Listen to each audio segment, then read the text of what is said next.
Bismillahirrahmanirrahim. Assalamualaikum warahmatullahi wabarakatuh. Alhamdulillah, kesempatan kali ini Perspektif Hitam mendapat undangan spesial dari seorang tokoh di Kota Bandung.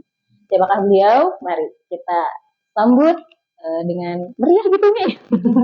Seorang Umi Siti Muntama. Assalamualaikum Umi. Waalaikumsalam warahmatullahi wabarakatuh. Teh Ismail cantik. Aduh, Masya Allah, Umi lebih cantik. Bagaimana nih kabarnya nih? Alhamdulillah. Kalau kabar itu kan selalu baik ya, insya Allah sehat, semangat, bahagia. Bahagia ya. Pesan dari Umi harus selalu bahagia. Oke, sebelum kita ngobrol lebih jauh, mungkin ada beberapa orang yang belum mengenal Umi secara utuh gitu ya, Mi. Nah, Umi siapa sih nih? Siapa ini? Apa gitu ya? Siapa seorang Umi Siti itu? Ya, nama saya asli sih, nama aslinya adalah Siti Muntama. Sampai nanti dipanggil oleh Allah namanya Siti Muntama. Siti Muntama lahir di Banyuwangi 27 Juli tahun 1970.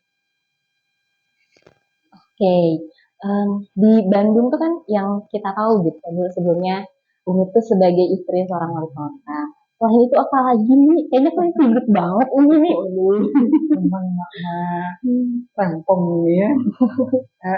Kalau hari ini saya diamanahi satu menjadi anggota DPRD Provinsi Jawa Barat sejak waktu menjadi ketua tim penggerak PKK. Saya juga sudah diamanahi menjadi anggota DPRD Provinsi Jawa Barat. Kemudian sekarang tetap menjalankan amanah menjadi ketua Puspaga, Pusat Pembelajaran Keluarga Kota Bandung. Yang ketiga juga menjadi ketua Yayasan Kanker Indonesia Cabang Kota Bandung dan menjadi penasihat dari beberapa lembaga, sekaligus juga menjadi ketua forum majelis taklim di lingkungan kelurahan. Dan ada yang penting lagi ini apa itu? Itu menjadi ketua bidang perempuan dan ketahanan keluarga PKS DPW Jawa Barat dan menjadi dewan pakar ICMI Kota Bandung. Masya Allah, ternyata ya dengan apa ya? Maksudnya kok saya kalah ya? Ini terbangnya tinggi banget nih seorang Umi. Kenapa Mi? Dengan amanah-amanah itu tuh kayaknya malah semakin produktif gitu ya Mi ya? Pada dasarnya sebenarnya kita mengambil pesan dari Rasulullah SAW. Orang yang paling baik di antara kalian adalah orang yang paling bermanfaat. Nah, kata manfaat itu berarti segala yang kita miliki, kita manfaatkan untuk diri kita manfaatkan untuk keluarga kita, dan kita manfaatkan untuk masyarakat kita. Saya melihat bahwa banyak perempuan-perempuan cerdas, ya, dan Islam mengakui kiprah perempuan itu penting dalam pembangunan.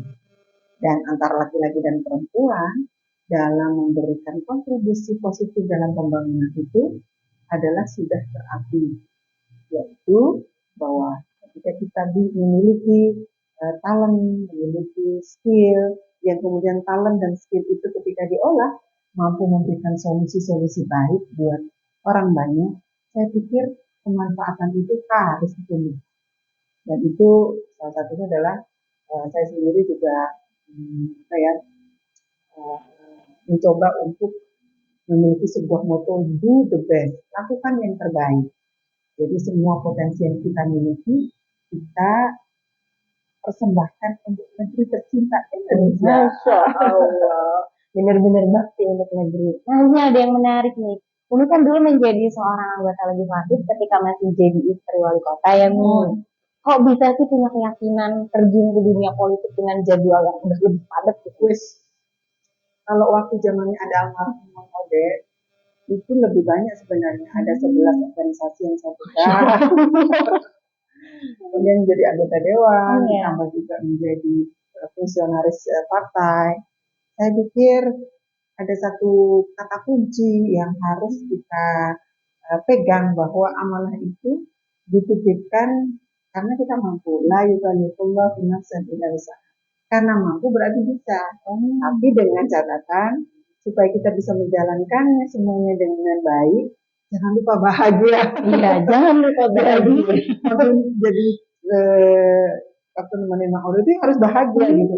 Jadi ketua PKK, ketua Dekranasda, ketua Pemuda PAUD, kemudian literasi, forum kota sehat, kemudian RBM gitu ya, terus kemudian jadi penasehat DWP, penasehat misi majelis taklim, seminar, kemudian juga termasuk menjadi inisiator beberapa kegiatan-kegiatan yang ada di lingkungan di lingkungan dinas, misalnya seperti contohnya ODF 100% dinas kesehatan, terus kemudian rumah cinta inklusi ada di dinas sosial, terus kemudian juga sekolah ayah, sekolah keluarga, pokoknya banyak banget deh gitu.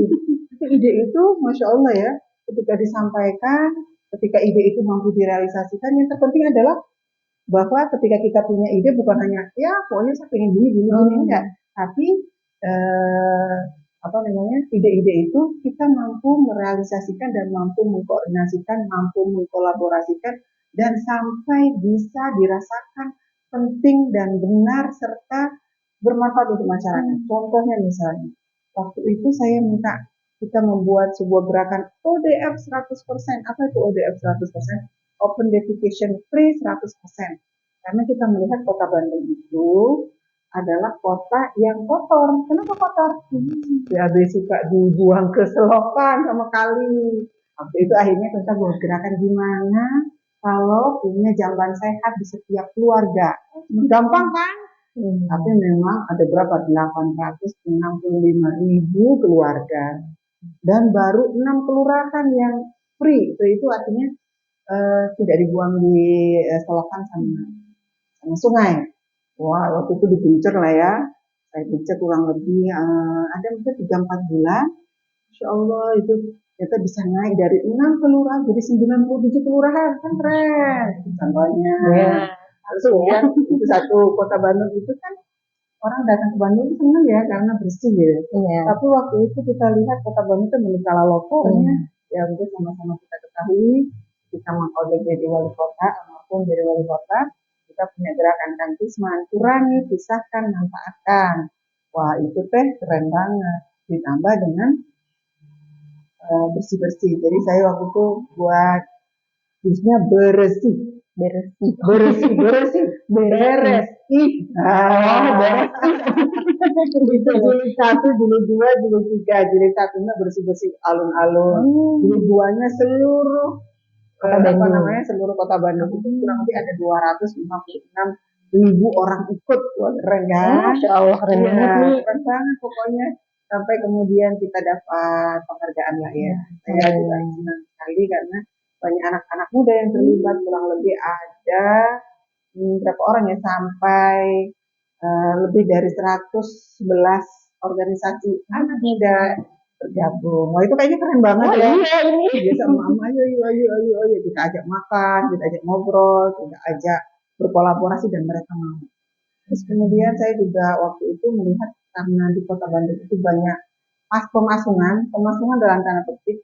Jadi anak-anak itu, anak-anak disabilitas khususnya, dipasung itu artinya tidak diajak keluar. Diajak tidak pernah kelihatan matahari, tidak pernah dicatat di dalam kakak gitu ya. Kemudian dengan kedisabilitasannya itu ternyata tidak mendapatkan layanan secara baik gitu ya. Kemudian dibuatlah rumah cinta inklusi. Saya campaign ke rumah sakit yang ada di kota Bandung, baik rumah sakit negeri seperti RSHS, kemudian rumah sakit Cianjur, rumah sakit nasional ya. Kemudian kalau di kota Bandung, kalau RSUD kota Bandung sudah pasti, termasuk private hospital, rumah sakit swasta yang memiliki dokter spesialis ya. Buat siapa? Buat anak-anak itu yang kemudian mereka mendharmabaktikan dirinya tanpa dibayar. Masya Allah. 1 minggu itu ada 6 anak yang kita intervensi gantian, kecamatan ini, kecamatan Kota Bandung. Sampai alhamdulillah kurang lebih ada ya sekitar sampai 600 anak yang terlayani gitu ya, terlayani. Apa yang dilakukan oleh dokter itu? saya sediakan tempat di kantor saya ya sang kanker. Ya, ada 2 atau 3 dokter yang datang, kemudian asesmen anak ini. Ini dicari di kader-kader di apa, ada yang ternyata maaf ya tuli, terus kemudian dia dia apa namanya Bisu gitu ya, bukan mental. Oh, mental. Ya, ada mental retardasi, ada yang Down syndrome, ada yang CP. Oh ya, CP itu kalau masih kecil bisa digendong, kalau Iya. 17 tahun gimana? Jadi kebayangkan 15 tahun sudah Iya. gini.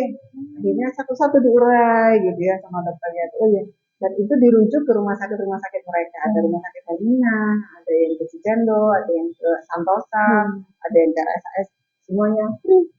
Masya Allah. Keren kan?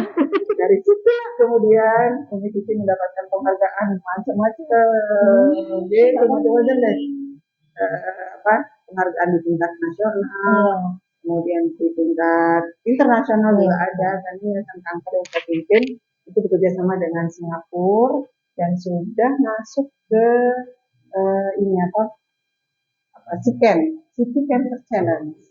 Di Spanyol kita sama Brazil dan diakui sebagai sebuah komunitas yang awareness terhadap kanker. Ya. Dan sampai hari ini tadi pagi juga saya pulang dari haji hospice home care, itu salah satu ide saya juga menghindarkan pasien-pasien kanker. Kita kasih 500.000 ya, sebenarnya kita masukkan di kelompok para komunitas atau kita buatkan subgrup orang-orang yang pejuang kanker. Jadi kalau kanker itu kita nggak boleh punya pasien, tapi pejuang. Orang yang kena kanker itu dia berjuang dengan dirinya. Nah kita peduli ya gitu.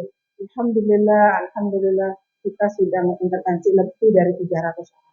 Alhamdulillah. Jadi memang kalau saya melihat sebenarnya itu berawal dari persoalan masyarakat, terus kita memberikan pendekatan solusi-solusi yang dibutuhkan oleh mereka. Adalah beberapa lagi yang lain, stunting misalnya saya banyak banget Bandung tanggap stunting dengan aman dan sehat. Kerjasamanya dengan siapa coba? Heller Internasional. Masya Allah, keren. Supaya tidak supaya tidak stunting anaknya, maka dia harus konsumsi makanan sehat sejak remaja.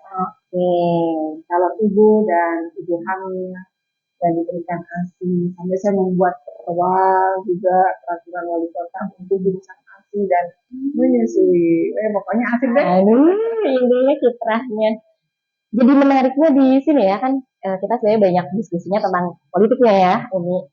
Berarti kan sebenarnya kiprah perempuan dalam politik itu nggak cuma ketika Umi jadi istri ya, pas jadi aleg malah lebih besar gitu. Lebih besar. Jadi karena saya juga di anggota DPRD-nya di Komisi 5, itu nyambung banget tentang kesejahteraan rakyat. Di situ ada pendidikan, urusan kesehatan, urusan sosial, urusan perempuan, anak, urusan ketenagakerjaan, ya, urusan pemuda dan olahraga, urusan literasi. Jadi nyambung sehingga bisa memaksimalisasi. Kan kalau di PKS itu politik itu adalah pelayanan dan pemberdayaan. Jadi melayani masyarakat dan menjadikan masyarakat itu juga berdaya memberikan solusi untuk persoalan-persoalan dirinya. Ini yang mungkin menjadi catatan berbeda ya. PKS pelayan rakyat. Ini nih ada nggak pesan dari Umi untuk para perempuan di luar sana yang masih antipati atau takut gitu, kayak kalau di politik perempuan mah keras nih, takut gitu? Ya, pada dasarnya perempuan tidak bisa dipisahkan oleh politik, ya. Kenapa? Politik itu kan strategi. Setiap hari perempuan itu ahli strategi.